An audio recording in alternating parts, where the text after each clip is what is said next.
ഇന്ന് എന്നെ ചിന്തിപ്പിച്ചൊരു വാക്യമാണ് 1 പുസ്തകം 12:1. കീശിന്റെ മകനായ ശൗലിന്റെ നിമിത്തം ദാവീദ് ഒളിച്ചു പാർത്തിരുന്നപ്പോൾ സിക്ലാഗിൽ അവന്റെ അടുക്കൽ വന്നവരാവിത് വീരന്മാരുടെ കൂട്ടത്തിൽ അവന് യുദ്ധത്തിൽ തുണ ചെയ്തു. ഇത് വായിച്ചപ്പോൾ ഒരു കാര്യം മനസ്സിലായത് എന്താണെന്ന് വെച്ചാൽ, ദൈവം ശമൂവേൽ പ്രവാചകനിലൂടെ അഭിഷേകം ചെയ്ത ആളായിരുന്നു ദാവീദ്. ദാവീദിനെ രാജാവാക്കുക എന്നത് ദൈവത്തിൻ്റെ തീരുമാനമായിരുന്നു. അതൊരു മനുഷ്യൻ്റെ ആവശ്യമായിരുന്നില്ല, ദൈവത്തിൻ്റെ വ്യക്തമായ പദ്ധതികളിൽ ഒന്നായിരുന്നു. പക്ഷേ അഭിഷേകം ലഭിച്ചതിന് ശേഷം ദാവീദിൻ്റെ ജീവിതം അത്ര എളുപ്പമായിരുന്നില്ല, പ്രത്യേകിച്ച് ശൗൽ രാജാവിൽ നിന്നുള്ള എതിർപ്പ്.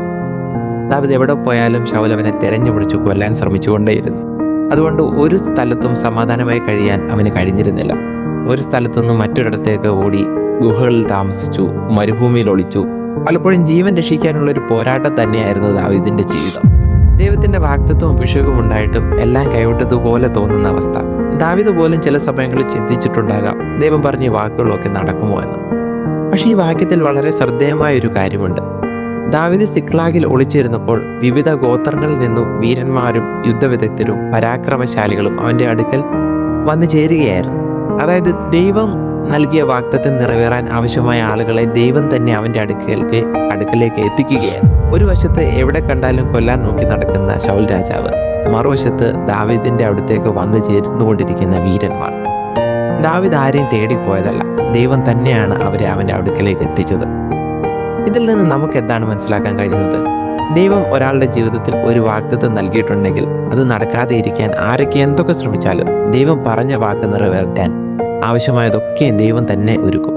കുറച്ചും കൂടി വ്യക്തമായി പറയുകയാണെങ്കിൽ, ദൈവം നിന്നെ ഇരുത്താൻ തീരുമാനിച്ചിരിക്കുന്ന സ്ഥാനത്ത് നിന്ന് നിന്നെ മാറ്റാൻ അത് ആരൊക്കെ ശ്രമിച്ചാലും ദൈവം ഉദ്ദേശിച്ചത് തന്നെ നടക്കുകയുള്ളൂ. ചിലപ്പോൾ നമ്മൾ അസാധ്യമായി തോന്നുന്ന സാഹചര്യങ്ങൾ മാത്രമായിരിക്കാം കാണുന്നത്, പക്ഷേ ദൈവം എപ്പോഴും നമുക്ക് കാണാൻ കഴിയാത്ത ഇടങ്ങളിൽ പ്രവർത്തിച്ചു കൊണ്ടിരിക്കുകയാണ്. നമ്മൾ കാണാത്ത ഇടങ്ങളിൽ ദൈവം ആളുകളെ ഒരുക്കുന്നുണ്ടാകാം. നീ ഇതുവരെ കണ്ടുമുട്ടാത്ത ചിലരെ നിന്റെ ജീവിതത്തിലേക്ക് കൊണ്ടുവരാൻ അവൻ പ്രവർത്തിച്ചു കൊണ്ടിരിക്കുന്നുണ്ടാകാം.